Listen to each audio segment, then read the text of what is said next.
right now. How many of those toxic M&Ms are being watched by FBI, CIA, DHS, you name it, the alphabet agencies? How many of these toxic M&Ms are being watched right now? They say at least, 1,000. Why don't they take them out of the dish? Why don't they remove the toxic M&Ms now? What are they waiting for, someone to eat a toxic M&M? See, I have to make my analogy simple enough for the average doubting Thomas to understand what I'm saying to you. Have I done that? Have I sufficiently awakened you to the danger you're in? You know what's ironic here? You have the liberal, the progressive, if you want to call them that. Of course, it's a regressive. They'll root out the smallest additive in dog food you could imagine. If they look through a dog food list, and if they see one chemical for their dog that might be harmful, if it was in 1,000 times greater amount than it's in that food, they will not buy that food. They will root out the slightest insult that might be racist. Well, root it out. Get that out of there. Tear down statues of Civil War leaders. Just cut it out because it's so offensive and so hurtful. And yet when it comes to a situation like this, they're blind. How is that possible that the people who are so sensitive to additives, to alleged racism, to alleged slights, how come they're not sensitive to this threat to their very existence? I'm sorry, there's only one answer, fill in the blank. Liberalism is a mental disorder. So if you're going to let mentally disordered people, whether they be a postman or a president, run national policy, you can see why the bombs are going off. It's that simple. See, if it was me, I'd throw the whole dish of M&Ms in the garbage. I wouldn't eat any of them. And that means that you stop all Syrian refugees from coming in because you cannot vet them. You have no idea which one of them is a Trojan horse being smuggled in as a refugee. That's all. And you say, no, we can't afford it at a time of terror. So what's the answer? You leave all the poor innocent women and children and men to suffer? No, I've given you the answer. Before my hero, Donald Trump, gave you the answer, I gave it to you. Build a safe haven in the Syrian desert. Build it, no matter what the cost is. And then surround it with concertina wire and put UN troops all around it in watchtowers. Let the UN do something. Let them do something. Or get troops from friendly Arab nations to man those guard booths, if there is such a thing. And protect the Syrian people. Let them build their own little village until the ISIS maniacs are subdued by Russia. And then you let the Syrians go back home and rebuild their country, but you certainly don't bring them in here. You got to be crazy. You got to be nuts. Has anyone in the history of radio given you a better analogy that I've given you today on the M&M analogy? No, no one has. So I hope it's been, worth your while to tune into the show. I'm well known for my insights. Sometimes they're simplistic like that one, but they do make their point, don't they? It's so simple that even a child can understand it. When your child says, Mommy, why are you against bringing in those nice poor women and children from Syria? And you tell them about the M&Ms. You don't know which M&M might be toxic, but there's one amongst 100. So you don't eat any of the M&Ms, Janie. Oh, Mommy, I understand. You mean one of the refugees might be a bomber? Yes, Janie. And so we can't let them in, Janie. Not until this is all sorted out, Janie. Savage Nation, be here or be nowhere.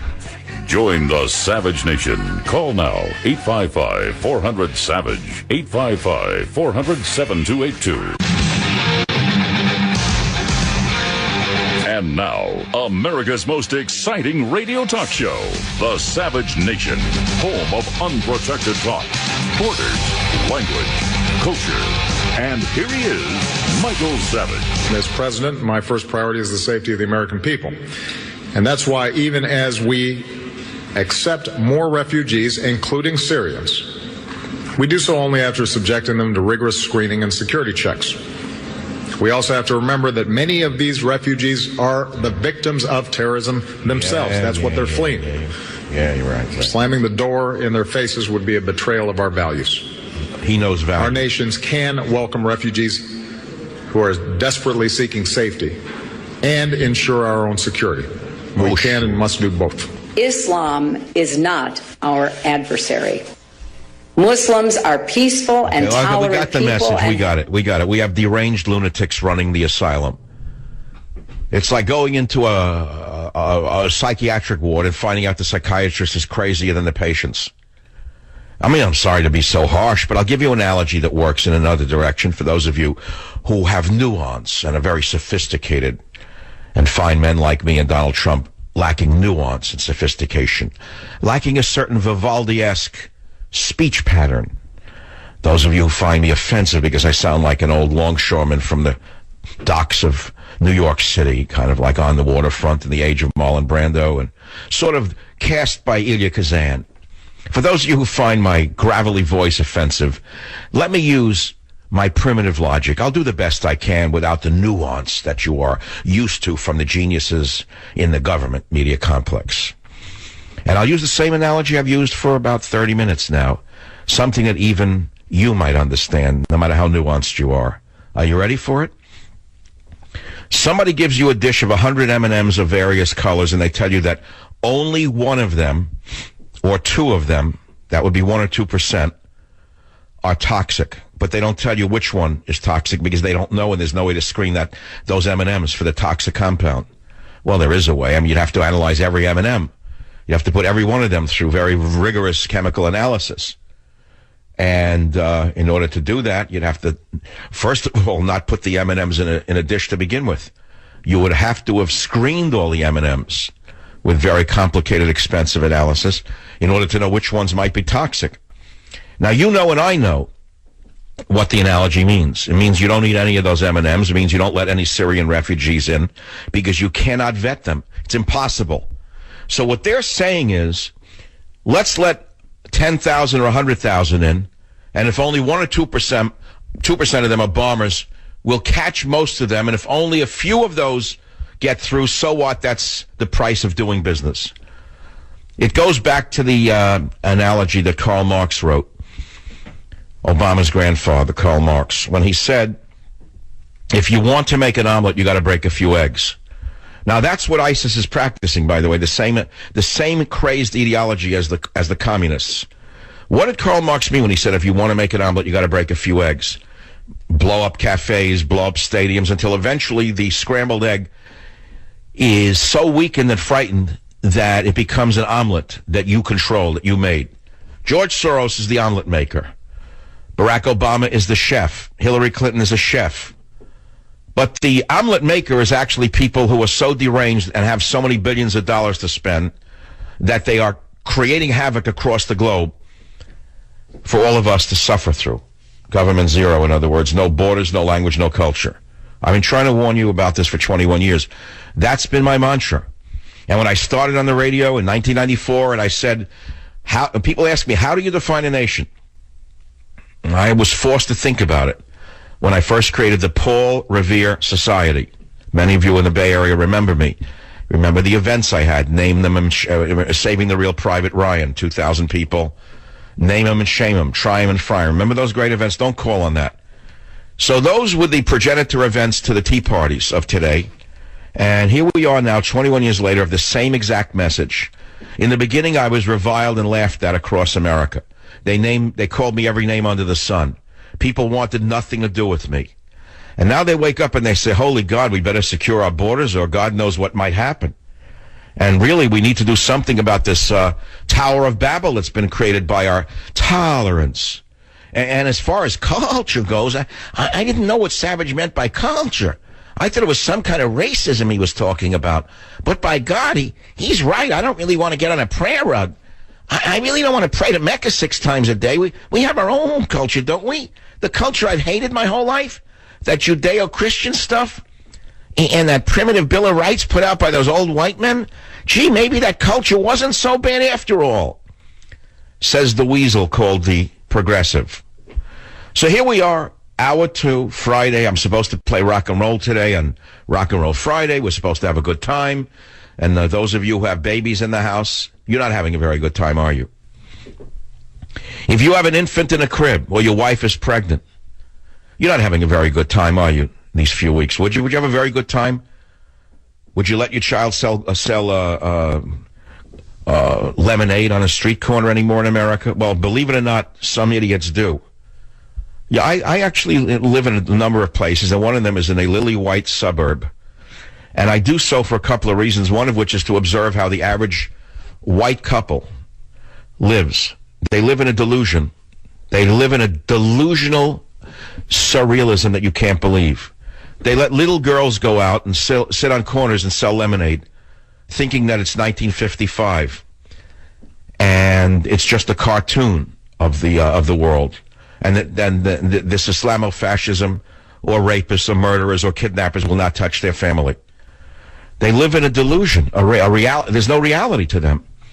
Now, you take that same soccer mom who has been brainwashed in college, probably raised on drugs, probably eats a horrendous diet largely of sugar and caffeine, is on medication herself, and then you ask her what she thinks about the President of the United States, and she says, he's wonderful. Why, he's great. He's just doing a super job. And it's that Trump I don't like because and you ask him why, they don't know why. Why, I don't like him because, but I like that Hillary Clinton because, why do you like her? Well, I don't know. Because she's got a skirt? Or she wears a jumpsuit or a pair of pink jump? I don't know. What is it you like about Hillary Clinton? What in the world can you like about a woman who has the worst track record in the history of being a Secretary of State? Do you know that Hillary Clinton created the Arab Spring? If you said that to the average soccer mom, the blonde cheerleader, now 35, living in the suburb with 2 children, the slightly drug-addicted young ladies who were raised on medication, ADD, ADHD, Adderall, the Adderall women. If you ask them any serious question, they're incapable of answering you. But their mind is made up. Their mind is made up that they're progressives and they're proud of it. They don't know what it means. They think that progressive means the opposite of Republicans. They think progressive means a laissez-faire democracy, which, by the way, is what I believe in. Live and let live. I'm actually the most progressive person in radio. I believe in a laissez-faire philosophy. Live and let live. But if someone doesn't want to let you live, well, I guess that's what your police and your military is for. That's what we pay such high taxes for. Not for illegal aliens' flat-screen televisions. Not so their children get dental work. I don't mind paying such high taxes if it was... I wouldn't mind paying such high taxes if it went to combat in the Middle East and around the world. If the money went for bombs that said... Oh, I can't even tell you what I'd say. The Russians are writing inscriptions on their bombs right now. I tell you the truth, the Russians are the heroes of the West. Isn't that ironic that this double-talking phony with the deep voice from wherever he's from is hated around the thinking West, while Putin is seen as the hero? The Russian pilots are writing "This is for Paris" on their bombs. Can you believe this with paint? The same way our men used to write things on our bombs in World War II against Germany and against Japan, and the way the men did so in Vietnam. They wrote things on the bombs, but in this sick, demented, sick, feminized military, anyone who would do a thing like that would be court-martialed by the degenerates running the military that Obama's put handpicked in there. I have a report in my hand. 75% of the targets that our pilots have identified as verifiable military targets, they've been unable to bomb. They were told don't bomb by the girls behind the scenes in Washington. Did you know that every bomb that's dropped has to go through the sorority? There's some crazy drug fiends inside the White House or inside somewhere who give the orders as to which bombs are allowed to be dropped. No matter what the pilots say, no, they decide. The girls decide in between a cappuccino what bomb can fall. They come back with the planes loaded with their bombs. Can you believe this?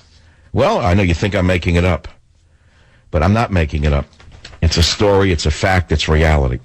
This is what happens when you have a Potemkin military under this crazed administration. I received an email on my Facebook, actually just a Facebook poster named Chris Hall May, and he wrote this. He said, by the way, I usually don't read all of the, people post, and then they say click for more. It'd take your whole life to read this stuff. But he's a soldier, active duty Army. He's a medic, 3 years of his life overseas, Afghanistan, Iraq. I've seen some pretty atrocious sights caused by war from both sides. I've picked up blown up body parts of friends, and I've saved the lives of guys who were trying to kill me. and my guys right before I was keeping them from their 72 virgins or whatever they believe awaits them on the other side.